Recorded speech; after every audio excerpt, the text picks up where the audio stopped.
Tere, head vaatajad, kes te olete liitunud meiega Postimees Online'i ja Facebook Live'i vahendusel. Alustame oma tänast paneelarutelu Eesti farmisigade heaolu teemal. Minu nimi on Margo, ma olen selle arutelu moderaator ja minu roll või taust ei ole kuidagi seakasvatusega seotud. Ma võtan sellise keskmise väheteadliku kodaniku rolli ja üritan siis seda tänast arutelu suunata. Selleks, et selles arutelus, mida korraldab loomakaitseorganisatsioon Nähtamatud Loomad, oleks sisu ja argumente ja teadmisi, on meil siin täna 3 panelisti. Meiega on Kristiina Mering, loomakaitseorganisatsiooni Nähtamatud Loomad tegevjuht. Tere! Tere! Meiega on samuti Olev Kalda, Põllumajanduse Toiduameti loomatervise ja heaolu osakonna juhataja. Tere! Tere! Ja meiega online'ist peaks olema liitunud Varpo Vare, kellel on justkui nagu 2 mütsi. Ühelt poolt on ta siis Eesti Maaülikooli poolt inimene, kes on seakasvatuse ekspert ja teab sellest akadeemiliselt mõttes palju, aga teiselt poolt ka praktiseeriv seakasvataja Kaubi Farmid OÜ juures. Varpo, kas sa kuuled meid? Jaa, tervist. Tere, väga tore. Kõikidel, kes te olete meiega vaatama liitunud, võib-olla mitte siis selle tänase arutelu ajal, aga pärast seda, kes te olete minuga natukene samas positsioonis, et seakasvatusest midagi suuremat ei tea, ma väga soovitan ühte materjali, millega ma ise tutvusin enne tänase arutelu algust ja selleks on Maaelu Teadmuskeskuse seakasvatuse farminar, mis on YouTube'is üleval ja mis annab sellise hea, kiire, aga samas nagu üsna detailse sissevaate sellesse, kuidas siis seakasvatus Eestis käib, saab näha farmi, Varpo käib ja selgitab ja näitab seal, et mulle andis väga-väga hea ülevaate, soovitan teistele ka soojalt. Tänaseks aruteluks on meil aega natukene alla tunni. Ma ütlesin, et meil on 3 panelisti, tegelikult meil on 4. panelist ka, kes on selline ringi liikuv panelist Loola, keda te võite vahepeal kuulda kaasa haukumas. Aga siis selle natuke alla tunni jooksul proovime aru saada farmisigade heaolu olukorrast ja probleemidest Eestis. Ja eesmärk ongi seda teemat meie vaatajatele avada, ühiskonnas avada, lahti rääkida. Kui meie panelistid vahepeal lepivad kokku, et nad ei lepi kokku mingites küsimustes, siis ma arvan, see on täiesti okei. Me selle arutelu tulemusena ühtegi sellist põhjapanevat otsust ühiskonnas siin tegema ei hakka, et eesmärk on siis see küsimus lahti rääkida. Aga ma nüüd hea meelega annaks sõna meie paneeli liikmetele ja esmalt selleks, et äkki te nii umbes minuti jooksul igaüks ütlete enda kohta väikse tutvustuse ja selle, et võib-olla siis selle farmisigade ja seakasvatuse olukorraga Eestis, et mis teie puutumus on? Hakkame Kristiinast peale. Ja. Tere kõigile ja aitäh, et osalete ja kuulate tänast hästi olulise teemaüritust. Mina olen siis Nähtamatute Loomade poolt. Olen Eestis tegutsenud farmiloomade heaoluga juba üle 17 aasta. Olen Nähtamatute Loomade sigade heaolu kampaania üks käivitajatest ja olen hästi kursis Eesti sigade heaolu probleemidega nii Euroopa tasandil kui kohalikul tasandil ja mina siis esindan täna seda seisukohta, et Eesti seakasvatuses on väga suur potentsiaal teha suuri muudatusi, et loomade heaolu oleks paremini tagatud, mille tagajärjel saaks ka sealiha kvaliteet paraneda ja mille tagajärjel väheneks ka praeguse väga-väga intensiivse ja tööstusliku seakasvatuse keskkonnajalajälg. Sest kuidas see on, sead on väga targad ja ägedad ja põnevad loomad ja see viis, kuidas neid täna Eesti tööstuslikus seakasvatuses peetakse, paraku ei vasta nende vajadustele. Nii et loodetavasti selle tunnikese jooksul saame täpsemalt avada, miks see on oluline teema ja miks Eestis kindlasti on muudatusi vaja näha. Aitäh, Kristiina. Ma just seda paneeli siin ette valmistades mõtlesin, et vahva oleks, kui Aleksei Turovski tuleks ja räägiks meile nagu seast ka siin paneelis, aga kõik ei jõua, eks ole, tunni ajaga. Aga Olev, ole hea. Ja, et kõigepealt tänan kutsumast ja tänan ka MTÜ-d, kes on sellise väga olulise teema päevakorras hoidnud ja seda püüdnud teha eelkõige konstruktiivses võtmes. mitte vastandudes, vaid pühendudes siis eelkõige lahenduste otsimisele ja koostööle. Aga veel kord siis, et esindan siin Põllumajandustoiduametit, küllaltki lai valdkond ehk tutvustatud oli. Tegemist on siis loomatervise heaolu valdkonnaga või osakonnaga. Loomatervis, et eelkõige siis taudide ennetamine, valmisolek, tõrje küsimused, looma heaolu, samuti kõik ennetustegevused, mis on võimalikud, et vältida heaolu probleeme, aga kindlasti ka sündmustele reageerimine. Ehk siis me mitte nüüd ainult osakonnast rääkides kogu ametist, kogu valdkonnast ja millega osakond veel siis tegeleb, on sõiduohutuse küsimused ja põllumajandusloomade aretuse küsimused ja aretusküsimused on ka kindlasti üks sisend, mis aitab parandada ka heaolu, et kui pöörata tähelepanu teatud asjaoludele, teatud suundadele. Kui rääkida üldse heaolust laiemalt, siis võimalik, et ei ole ka laiemal üldse teada, et loomakaitseseadus kui selline oli üks Eesti Vabariigi esimese seadus, mis vastu üldse võeti uue korra järgi.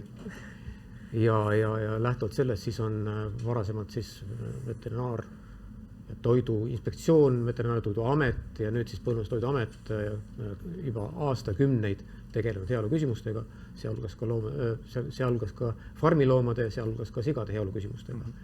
Aga vaieldamatult teema on olnud pidevas arengus, pidevalt tuleb uusi teadmisi, uusi nüansse, kuidas on võimalik tagada siis sellise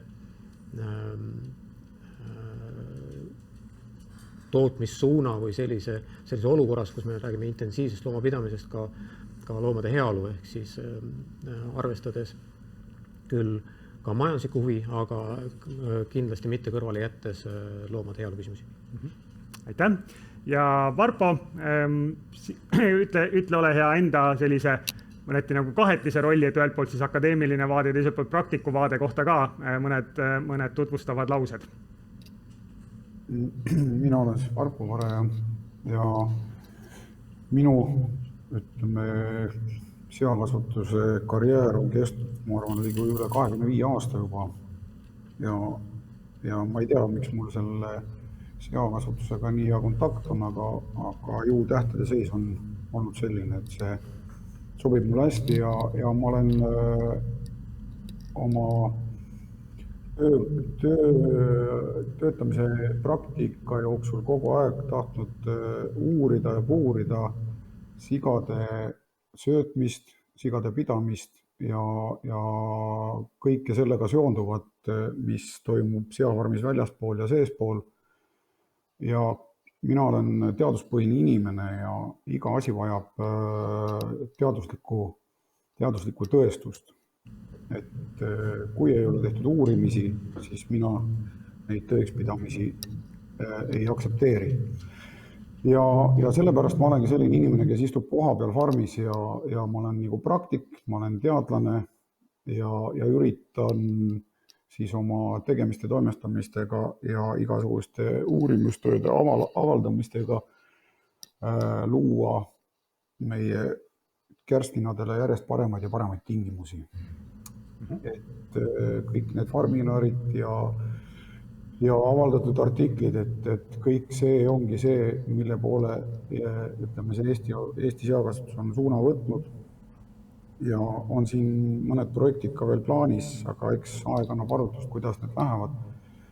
Ja ma loodan, et eks kõik ongi selle nimel valmis nagu paremaks koostööks, et seakasvatus jääks Eestis pidama. Me oleme väga palju raskeid aegu pidanud läbi elama.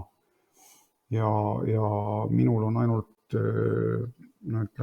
kiidusõnad, ka Põllumajandustoiduameti suhtes, et väga toredad inimesed ja kõik on väga mõistvad. Maaülikoolist seal, see on koostöö on väga super. Nähtamatud loomadega ma nüüd puutun esimest korda kokku, aga eks aeg annab arutust, kuidas need koostööd toimivad. Nii et töötame ülla eesmärgi nimel. Aitäh! Suur aitäh ja väga tore, et saite liituda siis tänase aruteluga siin, sellepärast, et mõlemad, nii akadeemiline kui praktiline vaade on kindlasti meile täna siin väärtuslikud. Aga seda arutelu ei toimuks, kui ei oleks vähemalt osadel inimestel ühiskonnas tunnetust, et on probleeme, millest rääkida ja ma olen Varpoga väga nõus, et sageli võib-olla ühiskond kuuleb seakasvatusest rohkem siis, kui on mõni suur probleem, no näiteks siis, kui sead jäävad massiliselt katku. Aga tänane probleem, millest me räägime, on siis veidi teistsugune. See on siis küll sigade heaolu puudutav, aga hoopis teisest vaatenurgast.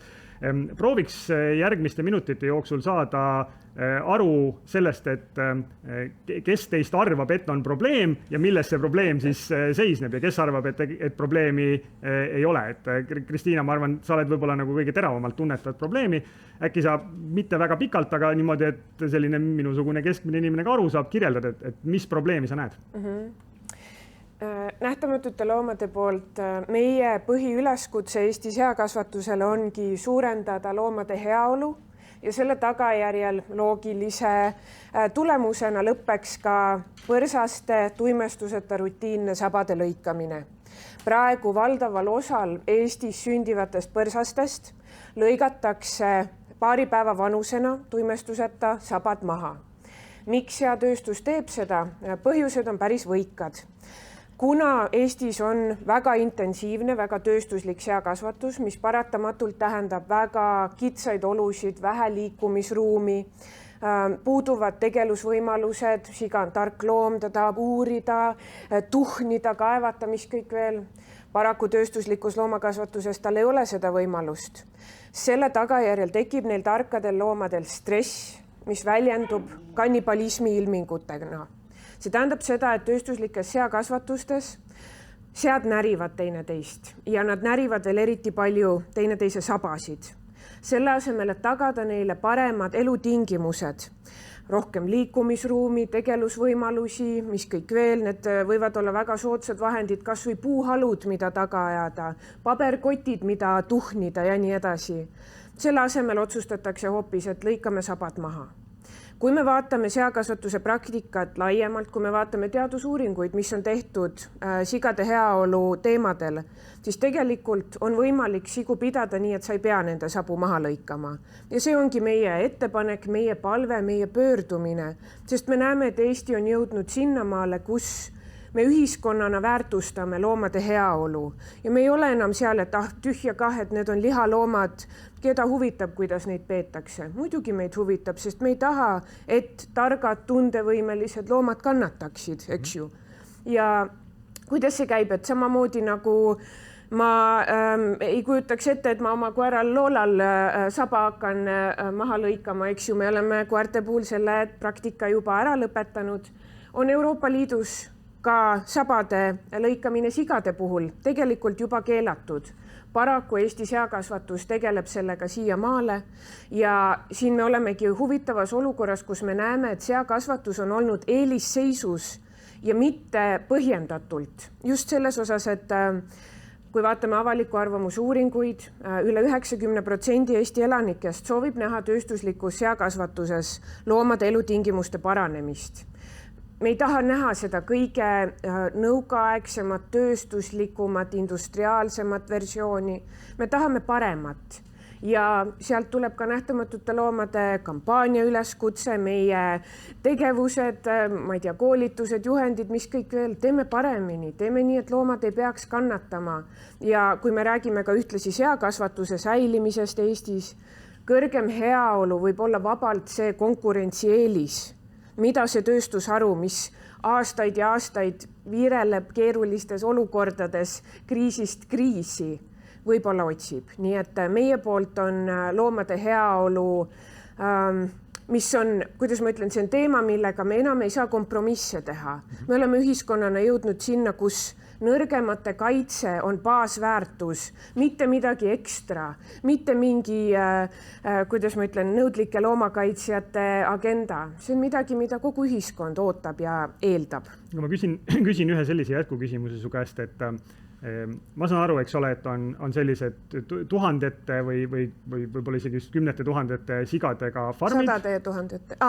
Eestis on 100 000, aga suures sigalas võib olla tõesti 6000, 10 000 siga, et see on väga tööstuslik kasvatus. Ja seal neil ei ole seda tegelusvõimalust ja ruumi ja see ajab neid siis stressi ja see paneb neid teineteist hammustama ja selleks lõigatakse neid sabasid. Täpselt. Et see sabade lõikamine on rohkem nagu ilming. Täpselt, see on tagajärg, stressi tagajärg. Ja murekoht on ka kindlasti selles, et kui saba lõigatakse ära, see ei tähenda ju seda, et stressi ei teki. Stress jääb ja siis nad närivad seda sabakönti või närivad kõrvu, mis kõik veel, et meil on vaja tegeleda probleemi tuumaga, milleks on ruumipuudus ja milleks on see, et kui me vaatame kas või nuumsiga, kes kaalub näiteks 120 kilo tapaeelses kaalus, seaduse järgi on tal umbes ruutmeeter, aga kui vaadata Põllumajandus-Toiduameti kontrollvisiitide raporteid, tihti neile ei ole tagatud isegi mitte seda. Ja mitte ükski elusolend ei vääri sellist kohtlemist. Ma arvan, et me kõik saame sellest aru. Ja nüüd ongi aeg seakasvatuses ka tõmmata käima uus käik ja rääkida kõrgemast loomade heaolust. Aitäh! Vaatame siis, kuidas see asi riigi vaatest paistab, et nähtamatute loomade vaatest selgelt on nagu probleemi tajumine ja probleemi püstitus olemas, aga Kristiina juba viitas ka, et te käite koha peal, te vaatate seafarmides ka, kuidas need tingimused on. Kas teile tundub ka, et on probleem, millega oleks vaja tegeleda? Kindlasti ei saa eitada, et on probleeme, millega tuleb tegeleda ja kui me räägime sabade lõikamist, siis nagu ka õigesti mainitud, et sabade lõikamine pole eesmärk, see on millegi tagajärg tegelikult juba ja natuke korrigeeriksin ka, et keelatud on Euroopa Liidus rutiinne sabade lõikamine ja ta on lubatud ka Eesti seadusandluse kohaselt juhul, kui see on vääramatu heaolu tagamiseks, ehk siis kõik võimalikud viisid vältimaks kannibalismi on ära proovitud ja see saab toimuda ainult tõesti spetsialisti otsuse alusel. Ja meie vaates et peame tõdema, et olukord on selline seakasvatuses ja olukord ka kindlasti selliseks jääb, mis puudutab pidamisviise. Ehk siis intensiivne seapidamine on tulnud selleks, et jääda, et tegelikult inimkond ja ka Eesti rahvas vajab toitmist ja isevarustatusega sealiha sektoris meil isevarustus ei ole tagatud ja see ei ole olnud päriselt nagu omaette eesmärk, aga siiski, kõik me tahame eestimaist toodangut saada. Kui me vaatame nüüd arvudele otsa, siis jah, et tõsi on, et farmid on küllaltki suured, 250 000 circa seast Eestis.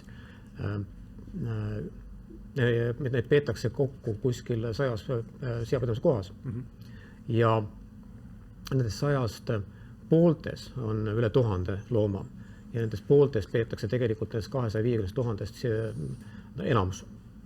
1–100 siga, neid kohti on suhteliselt väiksel arvul, need on kuskil mingi veerand nendest 100. Põhiliselt on ikkagi farmid. Põhiliselt on suured farmid ja kindlasti teades nende farmide olukorda, siis kõiki neid eeltingimusi täita, mis hoiaksid ära kannibalismi. Neid kõiki eeltingimusi täita on keeruline. Ei välista, et nii ühe kui teise sellise meetodi või viisi rakendamine ühel või teisel määral on võimalik ja seda ka tehakse, aga keeruline. Ja need erinevaid asjaolusid, mida siis silmas tuleb pidada seapidamise puhul, mis välistaksid kannibalismi, need on päris mitmed, need on loetatud ka selles konkreetses bukletis, mis siis koostöös nähtamatu loomadega välja on antud. Aga kui te nüüd käite farmides, vaatate, näete, et on kohti, mis vajaks parendamist, aga teiselt poolt, nii nagu Varpo ütles, võtate siis ka sellist tööstust mõistva lähenemise. Kas te olete dialoogis seakasvatajatega? Kas te suunate ja juhite neid sinna suunas, et parendada sigade heaolu aasta-aasta? Absoluutselt, et me oleme tegelikult ju tegelenud selle probleemiga üsna pikalt juba ja ju lähtuvalt ka nii Euroopa Liidu õigus kui meie enda õigusaktidest ja endaga sisetundest lähtuvalt, et pidamine peab olema parem.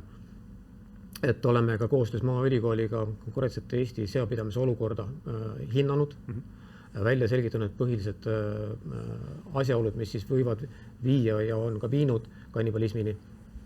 Need on siis laias laastus 5, et on siis kindlasti asutustihedus, on see mainitud tegevusvahendite ja tuhnimisvahendite vähesus, on ka konkurentsi tekitavad asjaolud, tingimused, ehk siis näiteks söötmisalad ei ole piisavad, mikrokliima, temperatuur, õhukvaliteet ja ka looma tervis. Et need on need 5 asjaolu, mille kontrollile me üha rohkem tähelepanu pöörame ja milles osas ka siis saab nõnda suunavat järelevalvet teha, ehk siis selgitada, mida annab ära teha, et olukord paraneks. Ja kui nüüd rääkida ka seda, et kuivõrd muu maailm selle probleemiga ka seotud on, siis tegelikult see on väga laialt levinud probleem. Okay. Et veel kord, see on intensiivse loomapidamise probleem ja nii teaduskirjanduse kui ka ametlike andmete põhjal kuskil 70–80% tegelikult sigade sabu lõigatakse just üle maailma. Need on Euroopa andmed. Ja mis salata, et isegi kui lõigatakse või ei lõigata, siiski kuskil 70% sigadest on sellised, kes viljelevad kannibalismi tegelikult. Okay. Ja nendega tegeleme tegelikult on ka üsna oluline, ehk siis tähelepanu pööramine sigadele sellistele. Et siga on sotsiaalne elusolend, tal on omad vajadused ja nendele vajadustel tähelepanu tuleb pöörata, ilma selleta tegelikult neid probleeme ei lahenda. Ehk siis probleemid on olemas meie vaates, nendega tuleb tegeleda, on olemas võimalus nendega tegelemiseks ja selles osas kindlasti koostöö nii siis looma heaolu eest seisvate organisatsioonidega kui ka loomapidajatega, et selles suunas tuleb tööd teha. Varpo, sinu juurde tulles, Kristiina ja Olev on mõlemad kinnitanud, et probleemseid kohti on. Ma vaatasin seda Farminari, kus sa seal farmis ringi jalutasid, osasid nendest probleemidest seal kaamerast võib-olla paistis kindlasti, et selliseid tuhnimisvõimalusi ei olnud. Teiselt poolt ma vaatasin, et nad üsna rõõmsalt seal jooksid ringi, et väga stressis niimoodi tavalise pilguga vaatajale ei tundunud olevat seal sulus, et kuidas sina, mis sinu seisukoht on, kas meil on täna Eestis seakasvatuses sigade heaoluga probleeme, mis vajavad lahendamist, parendamist? Nagu Olev Kalda siin rääkis, et tegelikult see ring on hästi suur ja eks kuidas nüüd öelda, et kui me seda peab vaatama ajalugu, et need farmihooned on ehitatud aastakümneid tagasi, sisustused on ehitatud tol perioodil arvesse võetud kriteeriume, kui palju loomühikuid võib olla ja millised parasjagu need tehnoloogiad olid, aga samamoodi ka tollel ajal juba jälgiti, et seda asustustihedus ei oleks liiga suur. Et kui mina oma praktikat alustasin siin Eestimaa peal, see oli vist äkki 2001, et siis tolles farmis mina sabasid ei lõikanud. Aga seal samamoodi tekkisid teatud hetkedel mingisugused probleemid ja probleemid tekivad ka sellest, et lihtsalt, nagu öeldakse, võtame lambist, et seal võib olla lihtsalt tervislikult halb olla.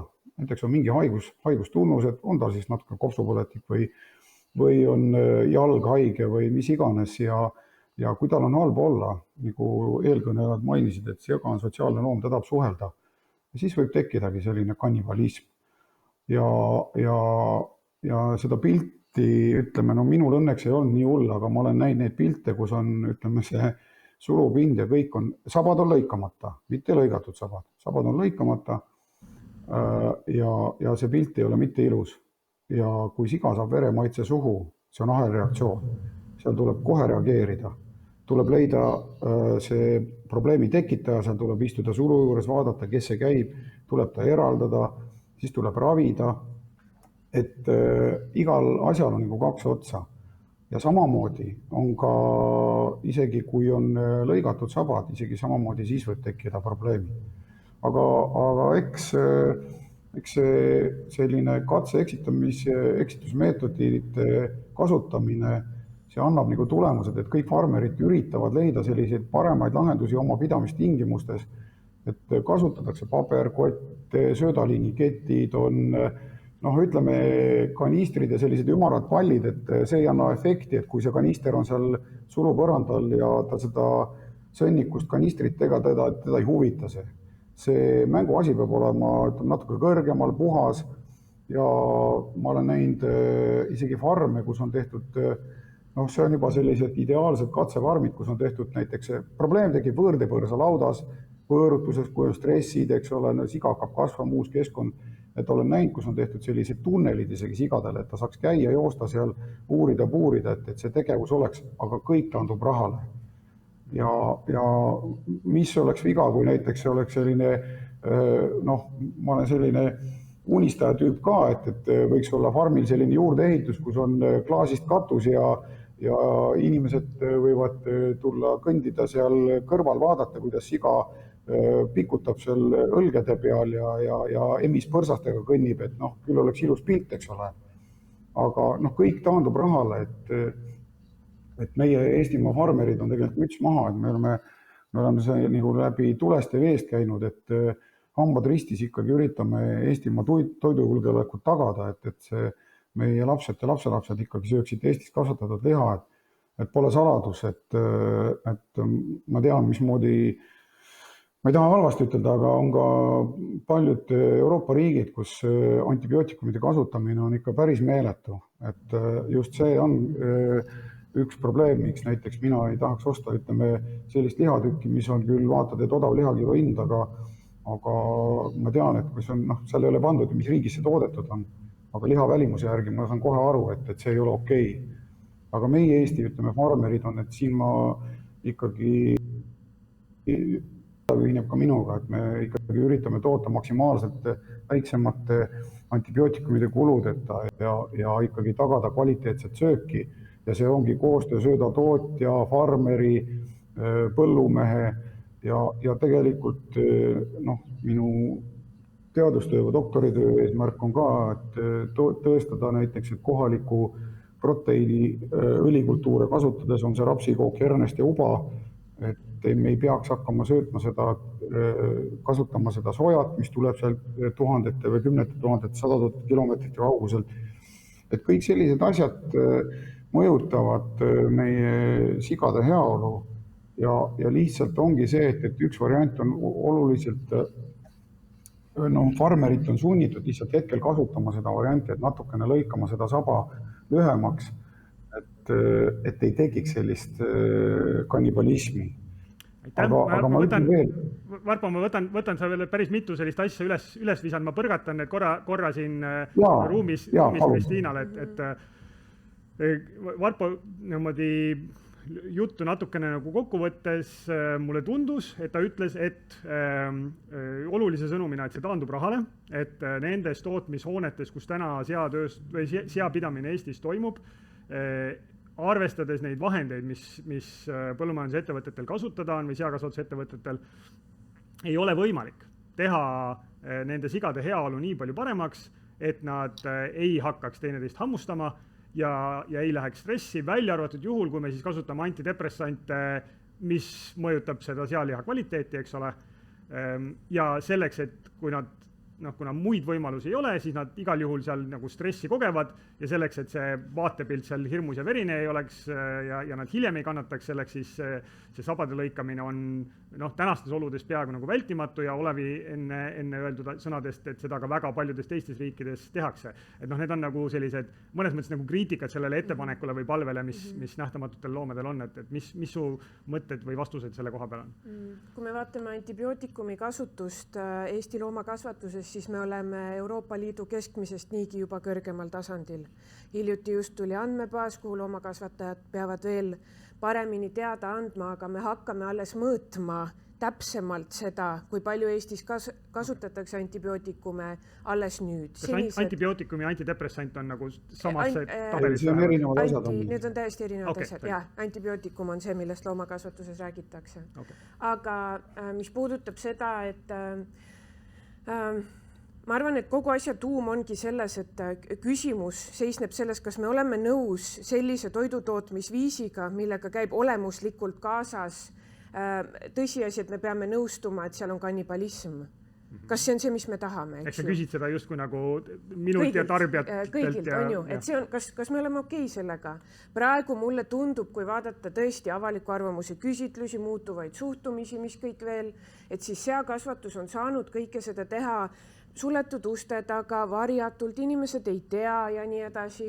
Aga kui me vaatamegi laiema avalikkuse eeldusi, muutuvaid tarbija käitumisi, mis kõik veel, ma arvan, et me oleme jõudnud ühiskonnas sinna, kus enam ei saa. Ja mõte ka selles just, et kui me vaatame sabade lõikamise olukorda, eks ju, et meil ei ole mingit illusiooni, et kui sabu ei lõigata, siis on kõik hästi. Ikka paratamatult loomakasvatuses tekivad heaoluprobleemid, tekivad murekohad, mis kõik veel. Seda juhtub ikka, aga ma arvan, me kõik saame aru sellest, et kas see, et selle targa looma argipäev on algusest lõpuni ruumikitsikus, tegelusvõimaluste puudumine, ma ei tea, stressiilmingu tagajärjel, mis kõik veel, versus see, et ta elab tunduvalt paremates elutingimustes. Tal on tegelusvõimalused, ta saab mängida, tuhnida, mis kõik veel, mille tagajärjel tal on väiksem stress ja mille tagajärjel tal on ka vähem haiguspuhanguid.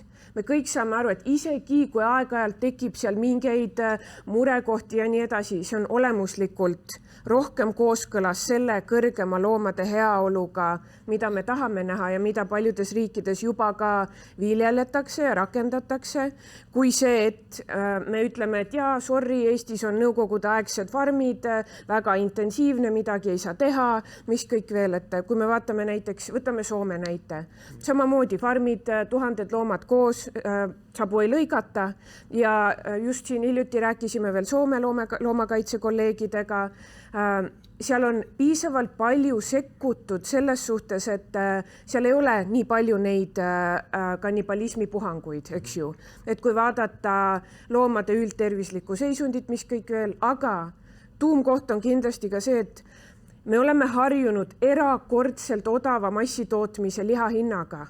Ja lihahind meie on, siis tarbijana. Ja, täpselt. Ja lihahind on kindlasti midagi, kus põhimõtteliselt see loogika ongi selles, see on nii soodne, sest et on tehtud kompromisse selle pealt, kuidas need targad ja tundevõimelised loomad elavad, eks ju. Ma korra ühe jätkuküsimusena küsin kiiresti, et kas, sa ei pea eks lahendusi oskama pakkuda, sa rohkem juhid tähelepanu probleemile, aga samas ma tean, et sa oled farmides, eks ole, ise ka käinud. Kas sulle tundub, et ilma uusi farme ehitamata, nagu tänastes nendes tingimustes, mida Varpo ka kirjeldas, on võimalik sigade heaolu nii palju parandada, et me saame minna siis näiteks Soome teed ja lõpetada põrsaste sabade lõikamise? Kindlasti saab, väga palju saab teha. Mõte siis selles, mis on ka meie üks ettepaneku alapeatükk, et alustada eksperimentidega. See tähendabki seda, et võtta osad sulud, kuhu võtta siis sabadega põrsad. Võtta neid vähem, et neil oleks kasvades rohkem liikumisruumi, tagada neile tegelusvõimalused, mänguasjad, ketid, tõesti need samad, ma ei tea, puuhalud, paberkotid, need on väga soodsad võimalused, on ju. Hoolitseda selle eest, et seal on järelevalve. Kui tekibki mingisugune konflikt sigade vahel, kedagi hakatakse närima, tema eemaldada, jälgida neid loomi rohkem. Ja kõik see, mis sellest eksperimendist õppida, panna kirja ja vaikselt hakata sulgudes kasvatama neid eksperimente. Midagi läheb kindlasti metsa, see ongi eksperimendi sisu ja point, aga midagi saab kindlasti kõrva taha panna. Aga see juba tähendab seda, et Eesti seakasvatus annaks selge signaali, me tegeleme, me hoolime. See ei ole lihtsalt teema, mida me üritame vältida või mis kõik veel. Ja need eksperimendid on midagi, mida me lihtsalt peame neid lähiajal nägema kas või selle nurga pealt, et kui seatööstus tahab kuulata tarbijaid, tahab olla kooskõlas ühiskonnas muutuvate meelelaadidega, ka loomade heaolu ja loomade kohtlemise osas, siis ma ei näe teist varianti praegu. Okay. Aga lõppkokkuvõttes see ilmselt, eks ole, tähendab seda, et kui sigadel on rohkem ruumi, siis samas farmis on vähem sigu ja see tõstab sealiha hinda tarbija jaoks. Ja see peabki juhtuma. Okay. Olev, ma tean, sa oled siin juba oodanud tükk aega reageerida mõtetele. Jah, hinnakujunduse detailides ma kindlasti ei süveneks seda. Aga kindlasti, nagu siin mainiti ka Varpo poolt, et tegelikult ega siin, võib-olla kommentaariks ka, et kannibalism muidugi ei saa nüüd väita, et teda on nii laialdaselt või tegelikult on üritatud seda ära hoida ja kannibalism tegelikult on, noh, ma ka mainisin, et olemata sellest, kas sabu lõigatakse või lõigata, tegelikult seda esineb ja küllaltki paljudel loomadel. Et eesmärk ongi seda kontrolli all hoida siis võimalikel viisidel, ehk siis paigutustihedus, tuhnumistegelusmaterjal, tervise tagamine, mikrokliima tagamine, nagu siin jutuks oli. Et jah, mis sa salata, et veel kord isegi nendes riikides, mida mainitud sai, siiski on neid puhanguid aeg-ajalt jällegi on, lahendusi otsitakse ja neid ka leitakse ja kindlasti on väga palju kinni ikkagi ka pidamistingimustes, millele ka siin viidati. Ja siin tulebki täpselt nii, nagu ka meid selgitas, et tuleb igal ühel leida oma viis, kuidas parima tulemuseni jõuda. Et on võimalusi, on lahendusi, aga kindlasti on ka siin väga palju kaalumiskohti. Kui me ei saa ära unustada, et noh, jällegi nagu alguses mainitud, et see intensiivne loomapidamine tegelikult on tulnud selleks jääda, et ma ei julgeks nimetada seda aastaarvu, kui me näeme jällegi võib-olla väljas siin rõõmsalt ringi trallivaid sigu ja koos põrsastega. Sellest teeme eraldi debati. Jah, et ikkagi ühiskonna või tarbijate ootused on saada teatud toitained ja selleks ilmselt ongi üks või teine tootmisviis tulnud, et jääda, aga mis ei tähenda, et tuleb tähelepanu pöörata heaolu küsimustele, nende täitmisele. Teisalt, et siin on jällegi teine kaalumise koht, et kui me räägime intensiivsest loomapidamist, mis on tegelikult oma olemuselt parem viis bioohutuse tagamiseks, puudutavad näiteks taudide ennetamist, taudide vältimist, taudide tõrjet, et ka siin, et heaolu versus tervis. Vaata lihtsale inimesele, sa ütled, et neid seal farmis hoida, kus on need biobarjäärid ja asjad on taudide mõttes turvalisem, kui lasta neil väljas ringi uidata. Absoluutselt, et see ongi ja see, mis puudutab ka need tegelusvahendid, millest siin juttu on olnud, et põhu toomine otse põllult ja ka haljasmassi toomine, et see antud olukorras tegelikult on praktiliselt välistatud. Et siin ongi, loomapidajal on päris mitmeid kaalumise kohti, mida ta peab arvestama, et millele ta antud hetkel rohkem tähelepanu pöörab. Jällegi tulen tagasi, heaolu ei tohi seada ka nendes olukorras ohtu, et on erinevaid viise, on erinevaid võimalusi, kuidas leida või jõuda nende juurpõhjusteni, mille ära hoidmiseks senini või mille siis maskeerimiseks jutumärkides on siis rakendatud ka sabade lõikamist. No kaks sellist kiiret jätkuküsimust sulle, et esimene küsimus on see, et kui te nüüd tootjatega räägite, käite tegemas järelevalvet, kohtute, suunate neid, teete neile ettepanekuid, nad ütlevad, raha pole, majad on vanad, teha ei saa. Ehk siis sisuliselt ütlevad, et me ei tee. Mis te siis teete? Kas te siis ütlete, et noh, jah, selge või mis siis saab?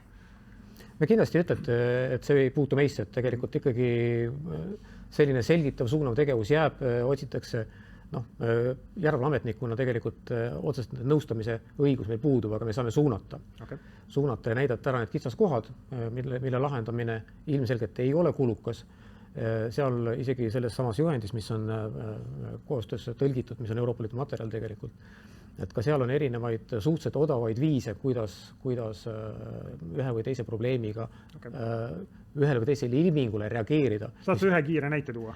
No siin on näiteks isegi küll oli põhkesõnaga, et ära toodud, et siin sõltub muidugi jällegi pidamisviisist, et ja jällegi see on pidamiskoha põhine, et kui seal, millest oli see, kas see 7 grammi looma kohta põhku päevas, et tegelikult juba lahendab ka olukorra, aga see sõltub jällegi, milline on pidamisviis, kas seal on respirandat, kas seal on, milline on sõnniku ärastamise süsteem, et kas see võimaldab seda kõike. Aga jällegi, siin on ka erinevad võimalused erinevate kohtade puhul, need tuleb kaaluda, neid tuleb siis proovida, neid rakendada, mis töötab, mis ei tööta. Kindlasti tuleb neid erinevas ajahetkes ka kombineerida, sest et ühte sama näiteks tegelusvahendit pakkudes see ju tüütab tegelikult, nagu öeldud, et iga on sotsiaalne loom, ta on väga uudishimulik loom. Oligi, et isegi näiteks, mis on tuhnimismaterjali väärtus, siin on teadusuuringutest rääkides, et jällegi, et põrsas sisuliselt 7 tundi päevas tahab tuhnida. et noh, kui ta seda võimalust ei ole, siis ta hakkab mingid muud väljakutset otsima.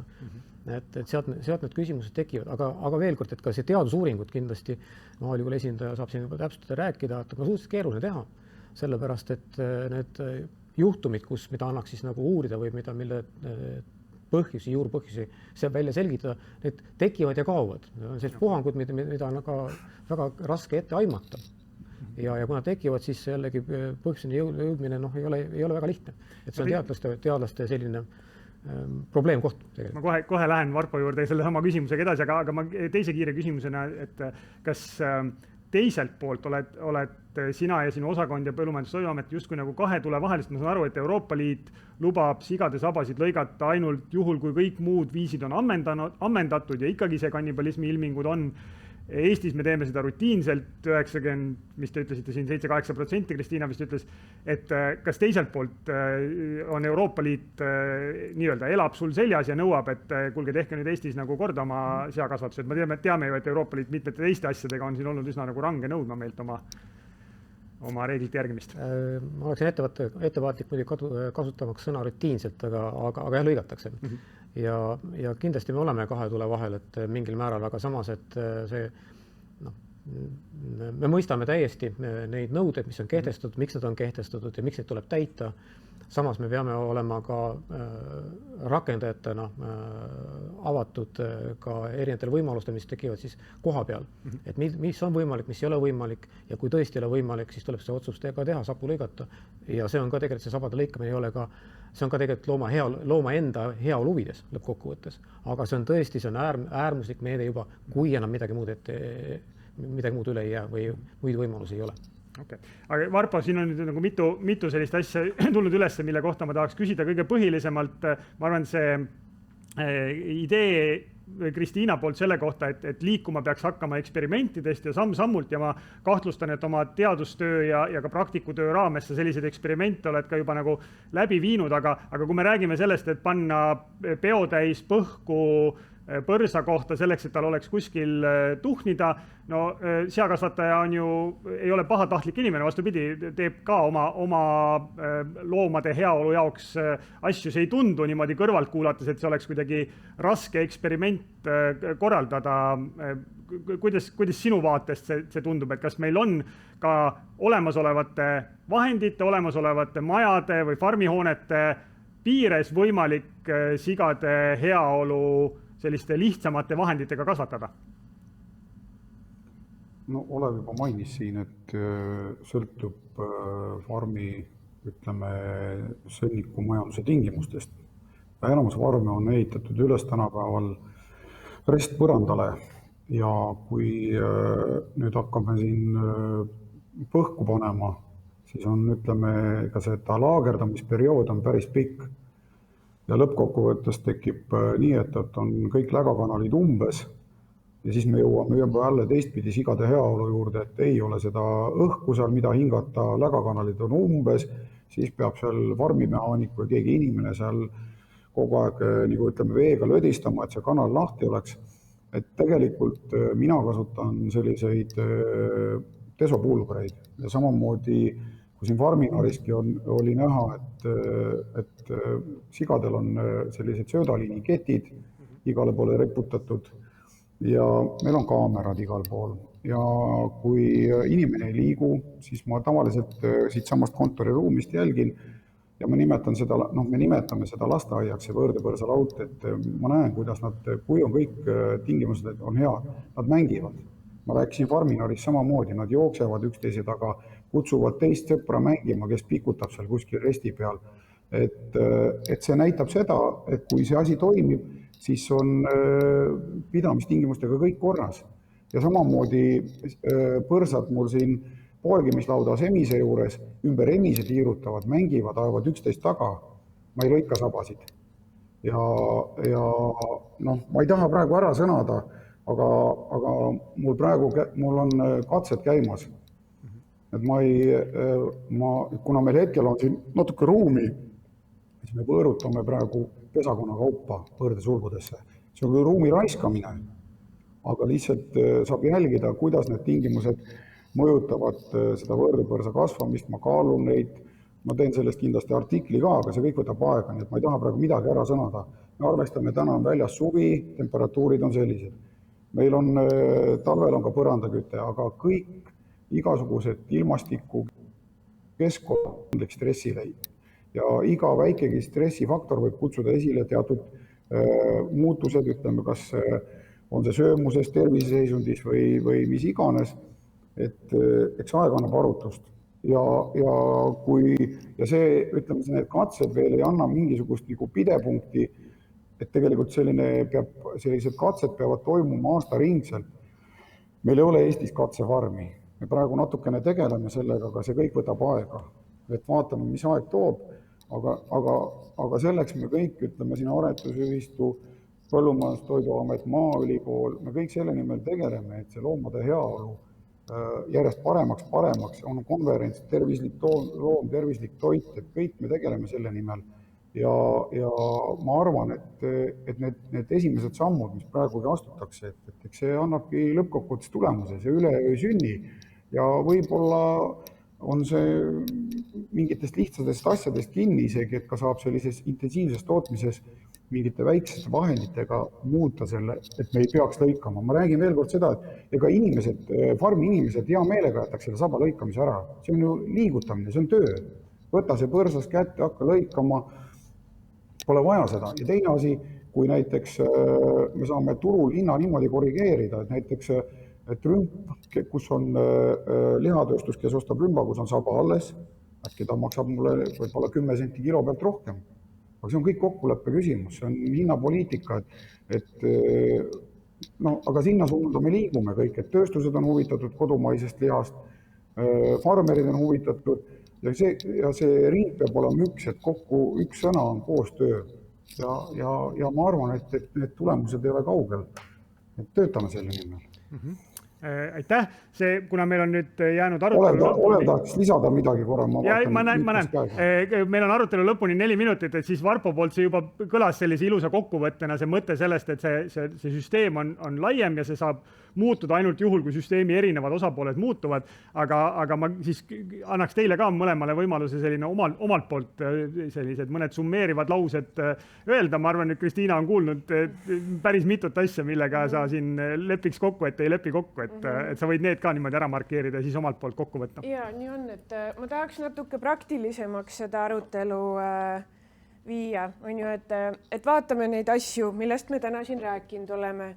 Need on need tangid, millega sabu lõigatakse, millega võetakse parema puudumisel see põrsas ja ilma igasugust valuvaigistit kasutamata ta saba lõigatakse ära. See on see reaalsus. Praegused uuringud, mis vaatavad, kuidas see põrsale mõjub, ütlevad, et see on väga-väga valus. See kahjustab ta närvirakke, lihaseid, kõike, mis ta sabas on. See on hästi valulik ja senikaua, kuni seda on uuritud, see on valulik talle pikaajaliselt pärast saba ära lõikamist. Siis kasutatakse selliseid asju nagu kannibalismi vastane sprei, eks ju. Ja küsimus ongi selles, et see on hästi tore, et seakasvatuse esindaja ütleb, et koostöö on vajalik ja me saame asju ära teha, mis kõik veel, aga meil on vaja näha reaalseid samme. Me ei saa jääda sinna, kus me ainult arutame, kus me ainult ütleme ilusaid sloganeid, kus me ütleme, et jaa, tööstus väärtustab heaolu. Meil on vaja eksperimente. Me peame päriselt selle protsessi käima lükkama, kus siuke asi jääb minevikku, kus me ütlemegi, Eestis me ei tee nii, me ei võta vastsündinud põrsast, kes on kaitsetu olend ja ainult sõltub inimese kaitsest, heaolust, sellest, kuidas inimene teda kohtleb. Me ei võta selliseid tange ja me ei lõika tal saba ära, sest me väärtustame tema heaolu ja me anname talle pidamistingimused, mis ei eelda sellist mutileerimist. Nii et see on kindlasti see, kus me ei saa enam jääda ootama ja toredaid lauseid öelda ja aitab sloganitest. Meil on vaja tegevusi. Ja mul on hea meel, et koostöö algus on kindlasti olemas, eks ju. Huvi on olemas. Meie poolt tulevad ka koolitused, teiste riikide eksperdid, kes oma tuhandete sigadega farmides ei lõika ja on tegelenud nende heaolu probleemidega ja suudavad tagada seda. me ei ole Eestis kehvemad, ärme võta seda alandlikku positsiooni, et me ei saa hakkama, sest Nõukogude Liit või mis kõik veel, ei ole vaja seda. Me saame selle probleemiga korda ja nende tarkade ja tundevõimeliste elusolendite heaolu saab parandada. Aitäh. Ja Olev, no tahad sa või ei taha, sinu positsioon ühiskonnas ja selles valdkonnas on selline, et sa oled nagu väga mitme selle tule vahel ja pead siin niimoodi balansseerima, et sinu öelda jäävad ka siis sellised viimased kokkuvõtvad sõnad tänases nii arutelus. ütleks tule vahel on, et pigem nagu, et lahendusotsijana. Lahendusotsijana, hea küll, sobib paremini. Et jah, et ega meie eesmärk on ka, et mitte nüüd kasutada seda viimast, ütleme ka siiski heaolu tagamise abinõud, ehk siis sabade lõikamist. Ja nagu siin ka jutt on, et see eksperimenteerimine, nende erinevate viiside teede leidmine kõikide seapidajate poolt. Ma tean, et väga paljud seda teevad ja pühendavad tähelepanu sellele, et mis on kõige parem, mis on kõige tulemuslikum tema konkreetse pidamisviisi puhul. Et selleni tuleb jõuda ja selleks on ka meil vastavad juhised ja juhendid jälle täiendatud, parandatud ja ka vastav selline laiema ulatuslikum seire on käima lükatud üle Eestiline, kus kõikides seapidamisüksustes siis vastavad kontrollid, hinnangud läbi viiakse, hindamised läbi viiakse, omad järeldused tehakse järgmise aasta alguseks ja sealt juba siis konkreetsema tegevuskava ka, mis ei tähenda, et me tänapäeval ka juba ei tegeleb küsimustega, aga sealt saab võtta mingi konkreetsema suuna, võib-olla ka konkreetsemad võimalused seapidajatel pöörduda ka kellegi poole, kellel on võimalusi ja vahendeid, et neid toetada, et olukorda parandada, sest et mis sa salata tõesti, enamus seapidamishooned on sellised, mis ei võimalda kõiki soovitusi järgida, mis ei tähenda, et mõningaid neist siiski, mitte siiski, vaid tulebki proovida ja annavad tulemusi ja need viis ja võimalus tuleb hinnata ja vahetada, kui selleks vahetus on. Ehk siis eesmärk ei tohi unustada ka praeguses olukorras. Suur aitäh meie tänastele panelistidele. See arutelu jääb YouTube'is järelvaadatavaks ja ma veel korra siis soovitan kõikidele, kes meiega täna siin Postimehe ja Facebooki vahendusel liitusid, vaadata seda seakasvatuse farminari lisaks sellele tänasele arutelule ja siis mõelda selle küsimuse peale, mis Kristiina siin ka tõstatas, et tarbijana, ostjana oma toidulaual, kui palju me mõtleme selle peale ja kui palju me oleme valmis oma rahakotiga hääletades panustama farmiloomade, farmisigade heaolusse, sellepärast et selleks, et nende heaolu tõsta, on vaja teha hulk täiendavaid samme, mõned nendest on lihtsamad, nagu me kuulsime, ja võib-olla odavamad, teised vajavad üsna nagu mahukaid investeeringuid ja see tähendab seda, et sellise massi odava sealihaga, nagu me siiamaani harjunud oleme, me võib-olla edasi elada ei saa, aga see on igaühe meie otsustada